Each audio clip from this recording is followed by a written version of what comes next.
এলাকার এক কাকা মোবাইল হারাইছে, মোবাইল রেগুলো অপারেশন করে দিতাম, যাতে যত সার্জারি করণ লাগে করে দিও, মোবাইলটা ঠিক করে দিও।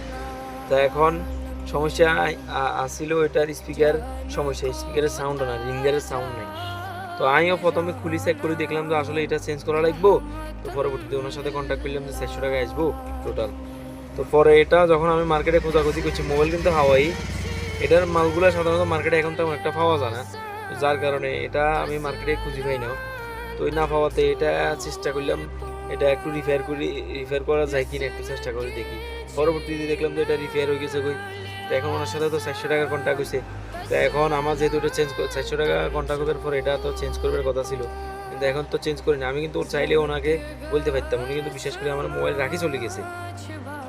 আমি চাইলে ফলটা দিছি কই টাকাটা নিয়ে নিতে পারতাম, কিন্তু আমি ওইটা করবো না, কারণ এটা ব্যবসা। আমার এখানে কোনো সলসতুরি নাই যেটার কাজ হবে ওইটার বিল হইব। তো এই তো ওনার থেকে নিমু মাত্র 180 টাকা। তো এই ধরনের যে কোনো ধরনের সমস্যা যদি আপনাকে মোবাইলেও থাকে, ঠিক করবে লাগলে চলে যাবেন দুধমুখ বাজার 0 পয়েন্ট আল খিদমা ইলেকট্রনিক্স।